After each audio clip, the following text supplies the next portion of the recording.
presented by GKS Film Sugawli.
चाची प्रणाम। अरे दूरे से बोला ना का समाचार बा। चाची का बताई, लॉकडाउन भइला के कारण काम धंधा सब छूट गइला। 10 दिन हो गइल बा भूखे प्यासे बानी। कोनो साधन ना मिलला, कोनो सवारी ना मिलला, तो ही रेलवे के चांट पकड़ के बम्बई से घरे आवतानी। बड़ा तकलीफ बा हमनी गरीब सन के। ठीक बा बबुआ, जा। ठीक बा चाची, जा तनी। प्रणाम।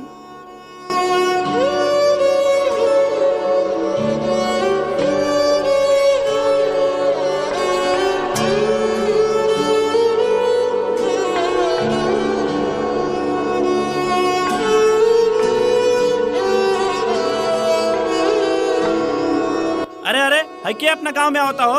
रुकी कहाँ है निकरिया होता नहीं? अरे रघुआ नहीं क्या मालूम, अपना गांव में बाहरी लोग के आवल मना बा। ए भाई तू के बाड़ो? अरे भाई ना पहचान लोग, हम हरिराम। हाँ, ए सलीम भाई, ये क्या करता रहो? नहीं क्या मालूम तारा बाहरी लोग से हाथ मिलावल खतरनाक बा। कोरोना में हाथ उत नहीं क्या मिलाओ के। हे भाई हमरा कोरोना नहीं खे, हम बम्बे से आइल बनी। अब मोतिहारी में 14 दिन क्वारंटाइन में रहनी है। डॉक्टर साहब चेक कैलक लोग, चेक कैला के बाद में हमरा के रिपोर्ट दिलक लोग। रुको हम दिखाओ तनी। हे भाई रह दो। रिपोर्ट हमनी के नहीं देखे के चाह सन। अपना गांव में बाहरी आदमी के घुसाली सन, आइए गो तारा वजह से पूरा गांव में कोरोना हो जाए तो ये अच्छा बात बा? बोलो भाई, हमर विश्वास करो लोग, हमरा बीमारी नहीं खे। ठीक बा भाई, तारा के गांव में घुसावल जाता, लेकिन केहू से दे मच हुई हो। ठीक बा भाई, जा। जयंत भाई जाए तो देवल गल, लेकिन मुखिया जी के फोन कल जरूरी बा। ठीक बा रहा, हम अभी फोन लगाओ तनी। हेलो मुखिया जी।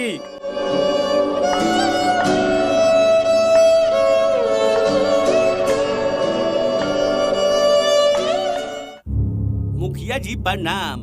प्रणाम। हरिराम बॉम्बे से आइल बने, लागत कोरोना लेके आइल बने। सबसे पहले केहू से बात करे के पहले मास्क लगावल जरूरी बा। मास्क लगाई। आ कहीं का समस्या बा? हरिराम बॉम्बे से आइल बने, लागत कोरोना लेके आइल बने। फोन हमरो लगे आइल। एगो काम कइल जाऊं, हरिराम के घरे पहुंचे के पहले हमनी उनका घरे पहुंचल जाऊं। ठीक बा, चलल जाऊं। चले के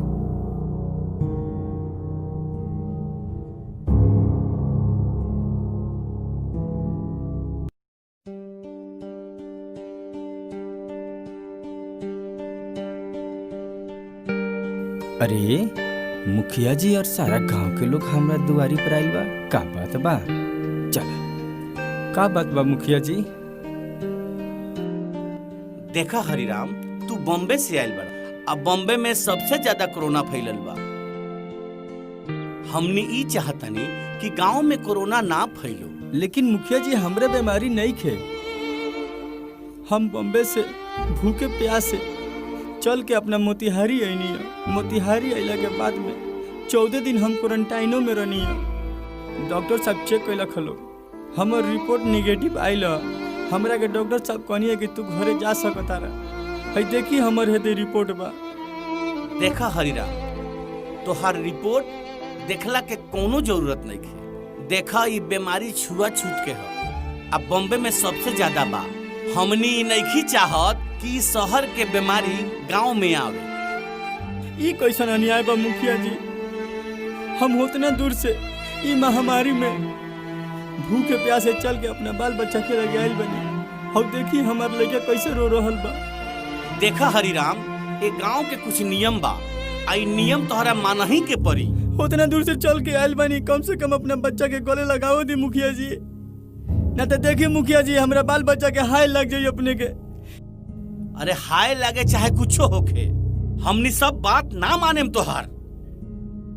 ई महामारी के रोकथाम जरूरी बा। देखा हरिराम, बाल बच्चा के मुंह मत देखा।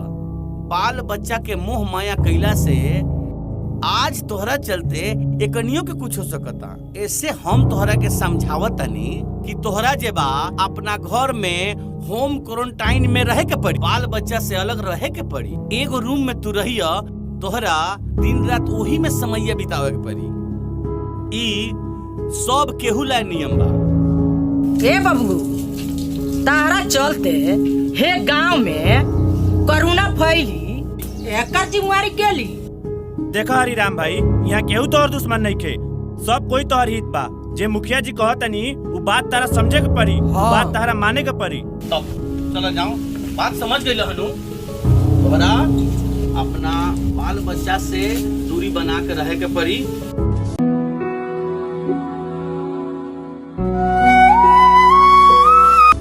देश में कोरोना की रफ्तार डराने लगी। एक दिन में 10,956 केस बढ़े, 396 मरीजों ने दम तोड़ा।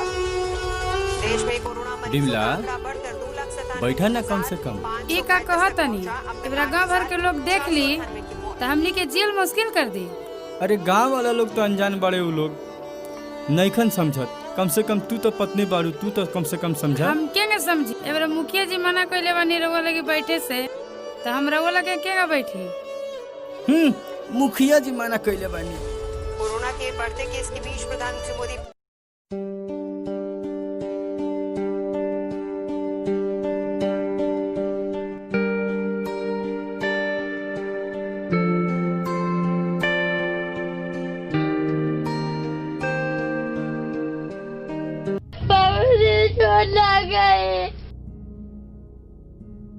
अरे अरे अरे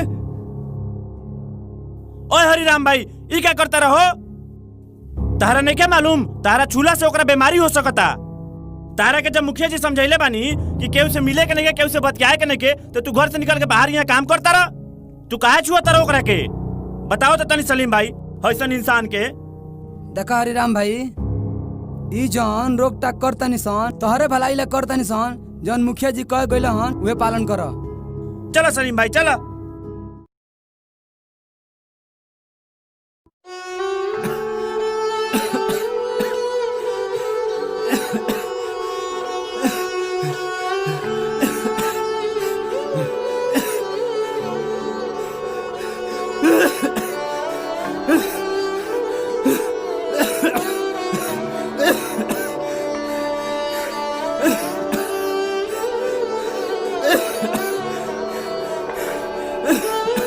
का भइल बा रउआ के जी? देखा ना, करेज दुखाता, अब बड़ा दम फूलता। गरम पानी करके लिया दी। हाँ, एक गिलास पानी लिया था। अच्छा रुकी, लिया दे तनी।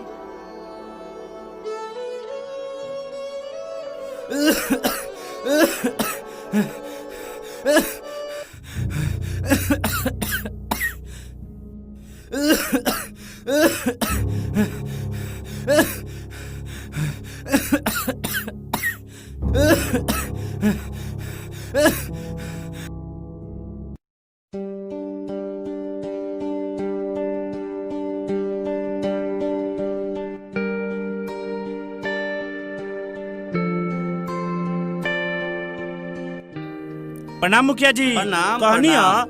हऊ हरिराम जी आयल बड़न बॉम्बे से। हम उनका का पहले ही कहनी कि ना उनका कोरोना बा, लेकिन वहाँ के कहनी कि ना हमार जांच पड़ताल हो गइल बा, नेगेटिव बा। एबरा जाके देखी तबीयत खराब बा उनकर, मार खोकी पर खोकी हो रहल बा। हम कहत नहीं कि उनका कोरोना बात बा, आखिर बात आइए गइल। मुखिया जी उनकरा कोरोना वोरोना नहीं खे, ई लागता इनका नॉर्मल बीमारी उमारी बा, समझनी ना मुखिया जी, हम देख के नहीं अपना आँख से उनकरा नॉर्मल खांसी नहीं बुझात। हमरा मुखिया जी बड़ी डर लागता, उनकरा अगर कोरोना भइल तो पूरा गांव में जबा हो जाई। ए पर रहुआ कोनो न कोनो कार्रवाई करे के पड़ी। ठीक बा, ये तो बड़ा गंभीर समस्या बा। हाँ चला हमरा संगे, हमनी के चल के उनका घरे देखल जाओ। ठीक बा? ठीक बा मुखिया जी, प्रणाम।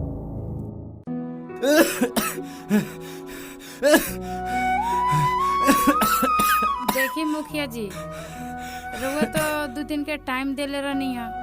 एबरा समस्या देखी कितना गंभीर हो गइल बा, इनका के जल्दी से जल्दी ले चल के मोतिहारी कोनो बढ़िया हॉस्पिटल में एडमिट करवाई। देखा भौजी, चारों तरफ लॉकडाउन बा, तू कहत तारू मोतिहारी ले जाए के, मोतिहारी के जो रास्ता बा बड़ी खराब बा। ठीक बा, जाए के जरूरत नहीं खे। चिंता कैला के बात नहीं खे, हम फोन कर देतानी, जाके गांव के डॉक्टर साहब से दिखा ली हलो। ठीक बा, तू चल जाइयो, जाके दिखा ली हो।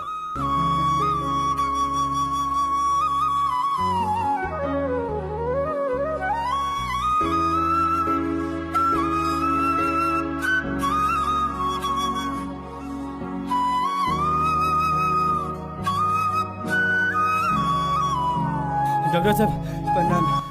डॉक्टर साहब देखी ना, कुछ दिन से इनका तबीयत बहुत खराब बा। का भइल बा?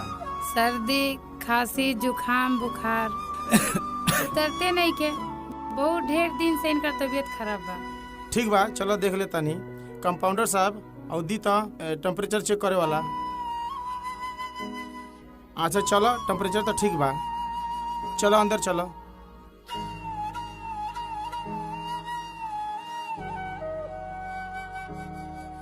चेक तो कह लेनी, खांसी बुखार तो इनके बढ़ले बा। ठीक बा, दवा तो लिख देता नी, ले जा चलावा खियावा। 3 दिन बाद मोतिहारी से रिपोर्ट बन के आई, ओकरा बाद देख ले दोबारा। कंपाउंडर साहब दवाई यहाँ के दे दियल जाओ।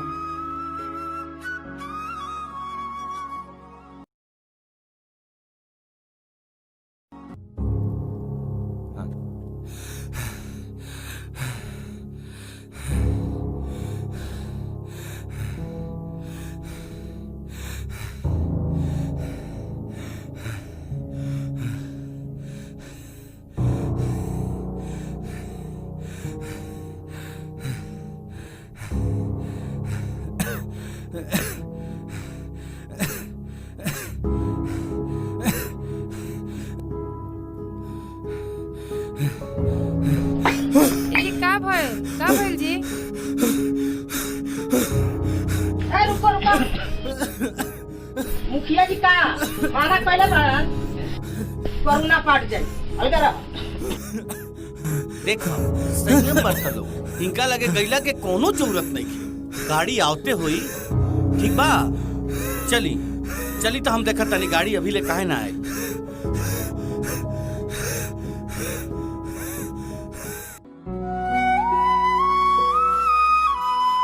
हे भगवान, ये कैसे दिन देखे के पड़ता भगवान। ये दिन देखे से पहले मर काहे ना गई भगवान। हे भगवान, एबरा भाई पटीदार कोई कामे नहीं खियावत, हम कहाँ जाई, का करी भगवान। एबरा कहवा जाई, का करी।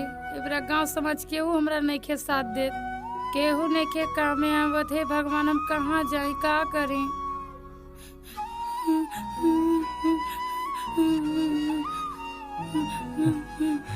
ए बिमला, ए बिमला,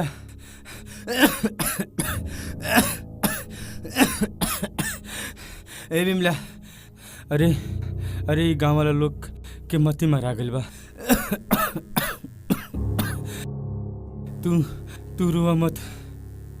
गाँव वाला लोग हमरा के बीमारी वाला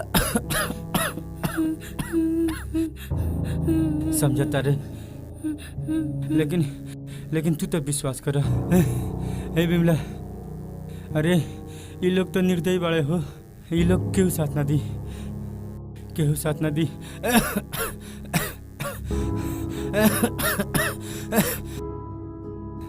देखा तोहनियों के हेला का रोबो लोग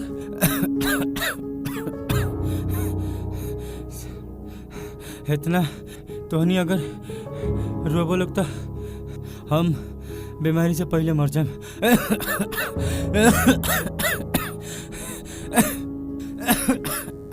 देखा तोहनी तोहनी मत रोइए लोग, ना तो वक्त से पहले मर जाम हम। देखा बिमला का भइल ए जी, का भइल बोली ना ए जी, का भइल बोली ना ए जी, बोली ना का भइल बोली ना ए जी, बोली ना का भइल। आय दादा रे दादा, आय देखी लोग का हो गइल, आय दादा रे देखी लोग का हो गइल। का भइल ए जी, का भइल बोली ना ए जी, का भइल बोली ना ए जी, बोली ना का भइल। ए बुलेट के पापा का भइल, ए बुलेट के पापा बोली ना का भइल, ए बुलेट के पापा बोली ना का भइल, बोली ना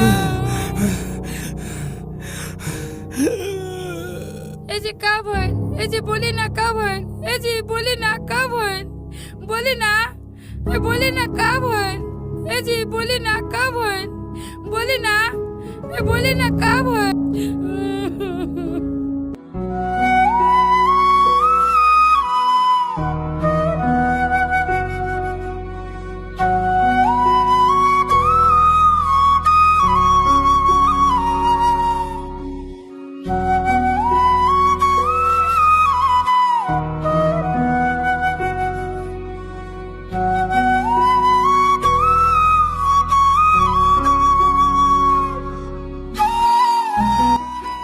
कहत रहनी कि हमें बीमारी नहीं के, लेकिन ये गाँव वाला लोग वहाँ के केहू न सुन लोग।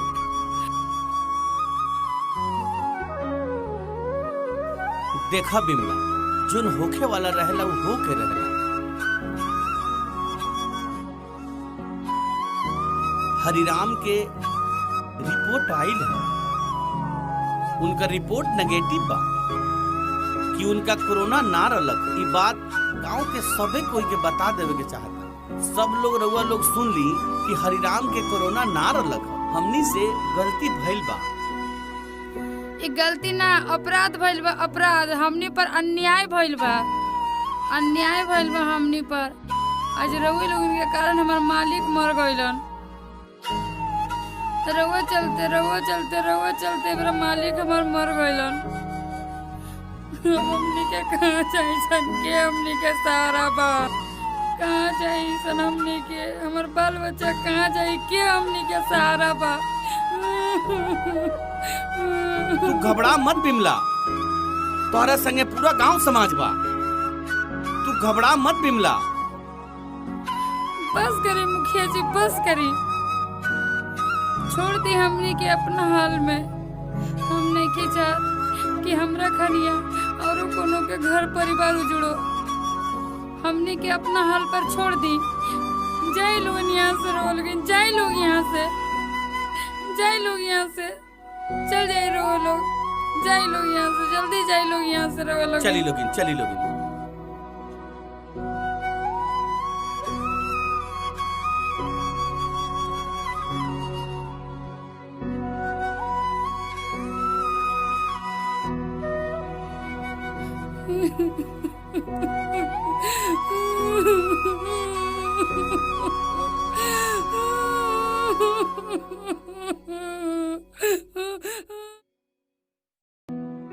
याद रहे, इस महामारी में किसी से भेदभाव ना करें। हमें बीमारी से लड़ना है, बीमार से नहीं।